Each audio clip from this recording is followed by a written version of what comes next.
¿Qué tal? Muy buenas, señor Pérez. Buenos días. Bueno, es una protesta donde se hace un llamamiento a estudiantes, padres, a toda la comunidad educativa, en definitiva, a decir no a la LOMCE y a estas reválidas que dejan al alumno ¿en qué situación? Pues en una situación un poco complicada, entre otras razones porque es una carrera de obstáculos permanente y concretamente además en este curso escolar, como no están reguladas las nuevas pruebas de acceso a la universidad, nos encontramos en un vacío legal. Los alumnos no saben qué pruebas son las que tienen que hacer para titular, para acceder a la universidad, y el propio profesorado tampoco sabe cómo tiene que actuar, qué es lo que tiene que hacer. Hay un vacío, independientemente a que además entendemos que es una medida totalmente negativa porque lo que va a impedir es que los estudiantes puedan acceder al sistema universitario. De manera que todavía está en el aire, como usted apunta, si va a haber pruebas o no de acceso a la universidad como se conocían habitualmente. Por eso se hablaba en esta edición de que podían ser las últimas. Bueno, esto en principio parecía que iba a ser así, pero tampoco está claro porque no está definido. Es decir, algún sistema tendrá que regular para ordenar por lo menos al alumnado en el acceso a la universidad, en base a las posibilidades de matriculación que existen, las plazas, etcétera.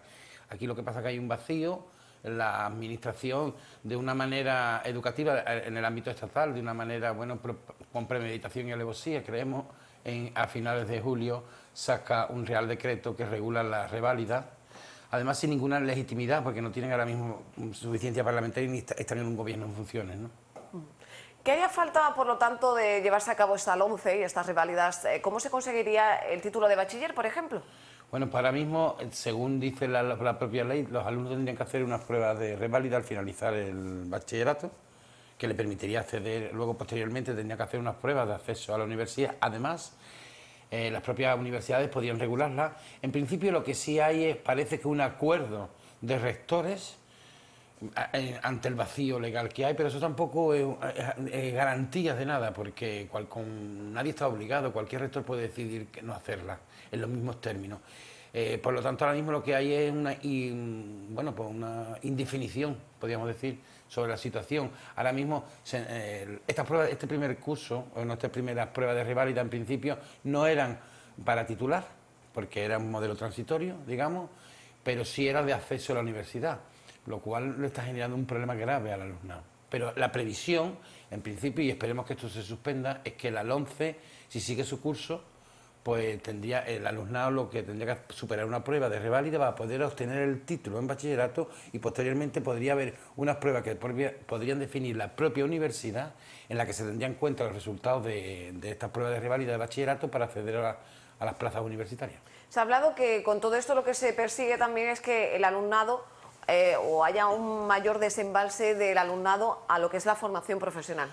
Bueno, es verdad que nosotros en Andalucía tendríamos que apostar, en Andalucía y en el Estado, pero en Andalucía concretamente tendríamos que apostar por una mayor potenciación de la formación profesional, sobre todo por el acceso al mundo laboral. Pero es curioso que se diga esto cuando en Andalucía hay más de 30.000 alumnos que no han obtenido una plaza en formación profesional porque no hay huecos. Y es curioso que quienes defiendan estos argumentos tengan a sus hijos y a sus hijas matriculadas en la universidad. Es decir, si lo que queremos es una formación profesional de segundo grado, con una menor calidad educativa, donde acceda una clase social determinada, pues se están dando los pasos para ello.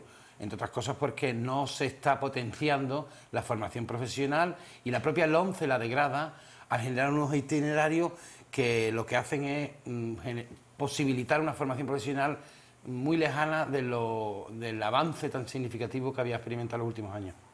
Otra cuestión, y que ha dado mucho de qué hablar, son los resultados de estas reválidas, de estas evaluaciones, porque era una cuestión muy criticada por la comunidad educativa ante el temor de que las comunidades pudieran elaborar pues un ranking de centros educativos, pues este es mejor, este es peor. Al final, ¿cómo ha quedado esto? Bueno, en principio la consejería, el ministerio, perdón, dice que iba a impedir la elaboración de ranking, pero esto es muy difícil de impedirlo, realmente. Más allá de esto, que es un problema, lo más significativo de la rivalidad es que uno coge a un alumno en un momento determinado y le pregunta sobre unos contenidos curriculares muy concretos en un contexto muy determinado. Esto no es garantía de que este alumno conozca los contenidos, haya adquirido los niveles correspondientes, porque es una foto fija, y un proceso educativo y formativo, en este caso, cuando hablamos de bachillerato, también es un proceso en evolución. Por lo tanto, el docente que está con el alumno con las alumnas todo el día, es el que conoce su evolución y es el que tiene que evaluarlo.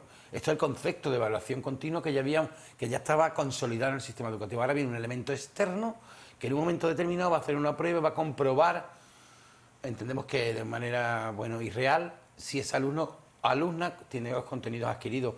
Esto es imposible hacerlo de esa manera, porque esto es un proceso y uno está muy condicionado por ciertas situaciones, pues de estado anímico, son muchos datos como para que en una prueba, en un momento determinado, uno pueda tomar la decisión de que una persona puede titular o no. Creemos que es un error enorme, que lo que pone es cortapisas, sobre todo a los entornos sociales con mayores problemas para continuar con los estudios. Se le dificulta. Esto al final lo que va a provocar es un perjuicio para las clases sociales con mayores problemas, con mayor desestructuración social, de entornos más desfavorecidos. Con todas esas incógnitas todavía puestas encima de la mesa, ¿se estaría a tiempo de hacer esas evaluaciones por parte del profesorado y que el alumnado se pudiera preparar de cara a este curso? Ahora mismo entendemos que no, porque no se sabe ni siquiera cómo va. Hay voces por ahí que dicen, que dicen que van a ser las mismas pruebas de selectividad que se estaban haciendo. Esto no hay datos realmente. Esto nosotros lo que entendemos que ya el Ministerio de una vez tendría que decir, señores, vamos a continuar con el mismo modelo que teníamos en principio y desde luego lo que habría que derogar es la LOMCE. No hay nadie, si estamos hablando de un gobierno que ahora mismo está en función y que necesita del apoyo del consenso político de otras organizaciones políticas para poder formar gobierno, lo primero que tiene que hacer en una materia tan sensible como es la educación es buscar el consenso también con todas las organizaciones. Y esto no hay una sola voz, a excepción la del Partido Popular, que esté de acuerdo con la LOMCE. Tras las votaciones este domingo, las filas socialistas sobre la decisión final que ha sido la de abstenerse ante Rajoy, pues parece que no va a haber terceras elecciones. Y de no haber terceras elecciones, con toda probabilidad, Mariano Rajoy podría ser el presidente, una vez más, del Gobierno de España. De manera que teméis que la LOMCE, de continuar con Rajoy, siga adelante, no se tengan en cuenta esas reivindicaciones. Bueno, visto lo visto, en este país ya se puede temer de cualquier cosa. Porque los últimos datos lo que nos ponen en manifiesto es que aquí las ideologías no funcionan y que hay intereses personales en muchos casos. Esto parece que a veces no se dice, pero nosotros tenemos esa percepción personal, ¿no? Lo que sí está claro es que, desde luego, hay que presionar al Gobierno de la Nación, el que sea, para que derogue esta ley. Lo ha hecho el Parlamento a través de una proposición no de ley que evidentemente tiene la repercusión que tiene. Lo está haciendo la comunidad educativa, lo va a hacer con esta huelga la comunidad educativa, el alumnado, que es el más afectado, las familias van a salir a la calle. Nosotros animamos que toda la comunidad educativa lo haga también, que el profesorado que pueda también se sume, porque hay que decirle como claro y potente que esta ley no la queremos, Entiendo que es responsabilidad moral y ética por parte del gobierno, de los que apoyen al gobierno, obligar, diríamos, que esta ley, por supuesto, se derogue. Y hay procedimientos para poderlo hacer si se quisiera. Lo primero podría hacer posiblemente a través de una ley simple, no tiene que ser orgánica, de modificación del calendario, porque entre otras cosas el calendario de aplicación de la LOMCE está incluido en la propia ley, lo que pasa es que está en una disposición adicional y como tal se podría modificar a través de una ley, que una ley tiene un procedimiento bastante más simple que una ley orgánica, la podría hacer el Parlamento como en primera medida, pero claro, esto tiene que haber una intencionalidad política de presionar al Gobierno de la Nación que salga para que esto lo lleve a cabo. Y a nivel autonómico, ¿qué papel tendría en todo esto? ¿Podría hacer algo la Consejería de Educación? Bueno, la Consejería de Educación puede hacer mucho más de lo que está haciendo, ¿eh? En algunas medidas está siguiendo un servilismo que no lo entendemos tampoco, ¿no? No está planteando en ningún caso medidas claras, contundentes, que impidan la aplicación de la LOMCE. En algunos casos se dice que sí, hay intentos en ocasiones tibios, muy tibios, no sabemos por qué. Entre otras cosas, bueno, hay un problema, porque la LOMCE no deja de ser una ley que consolida en formato legislativo los recortes que ya se están aplicando, que se están aplicando a partir del Real Decreto de Recorte 2012, ¿no? Impuesto por el Gobierno de España, pero Andalucía no ha plantado cara con medidas alternativas.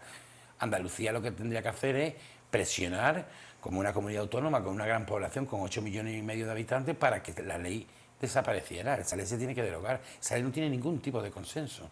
Esto es una barbaridad. No podemos, los mejores países del mundo con mejores sistemas educativos tienen sistemas educativos consolidados con leyes que llevan 50 años. Y nosotros estamos a salto de mata modificando con leyes que además no tienen ningún tipo de consenso y que todos sabemos, porque además hay un acuerdo parlamentario de todos los grupos, menos del Partido Popular, que en el momento que hubiera consenso posible, esa ley se iba a derogar. Entonces, aquí estamos funcionando un poco a desconcierto para las familias, desconcierto para el profesorado, que no sabemos muchas veces cómo trabajar, porque no tenemos una modificación de currículos permanente, y luego hay el alumnado el que lo sufre.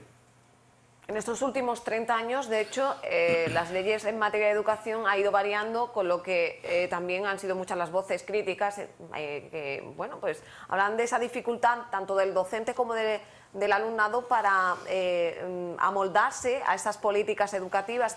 ¿Es usted también partidario de, como se habla, de ese pacto por la educación de todas las fuerzas? Nosotros estamos de acuerdo con un pacto por la educación, y yo soy partidario personalmente, y aparte Comisiones Obreras, somos partidarios de un pacto por la educación que sea un pacto de contenido curricular. Pero no, cuidado, de modelo educativo, cuidado. Porque si un pacto educativo lo que va a significar, como algunos quieren, es el tema de la religión, los conciertos educativos, la libertad mal interpretada, entendemos nosotros, de que yo elijo el centro que yo quiero, sea con fondos públicos o no, con el que me lo pague el gobierno. Así que se rompe el principio de equidad. Nosotros no queremos un pacto en esos términos, nosotros queremos un pacto sobre los contenidos que tiene que estudiar, los valores, que esto es algo que no se habla, sí se habla de mucha matemática, mucha lengua, mucho inglés, pero se habla poco de la educación y valores de crear buenos y buenas ciudadanas.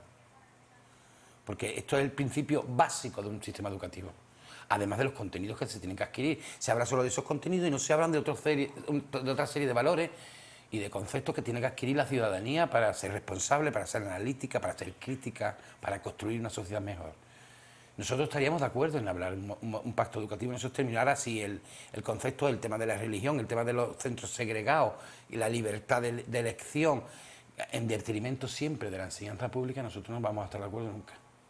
¿Todos estos cambios de leyes cree que ha afectado a la calidad de la enseñanza? Muchísimo, muchísimo, porque además el profesorado ya no sabe ni qué planificar, aparte de que está desbordadísimo con temas administrativos y burocráticos que tienen poco que ver con la labor docente.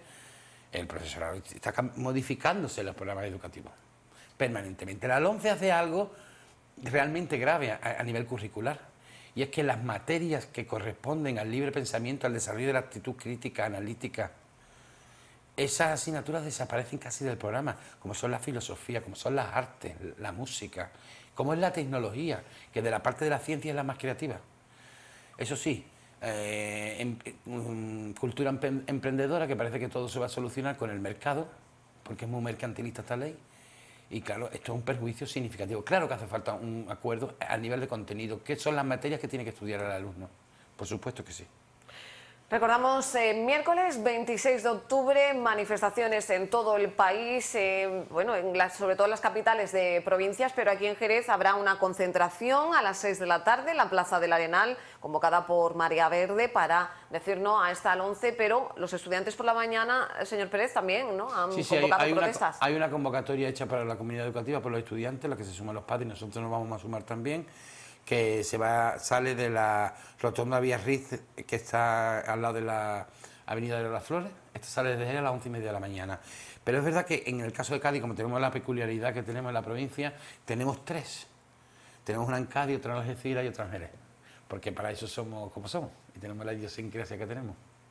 Pues muchísimas gracias, Patricio Pérez, responsable de Política Educativa de la Federación de Enseñanza de Comisiones Obreras en Andalucía, por estar hoy con nosotros para hablarnos de estas protestas que tendrán lugar este miércoles. Gracias por venir. Venga, a ti, a vosotros.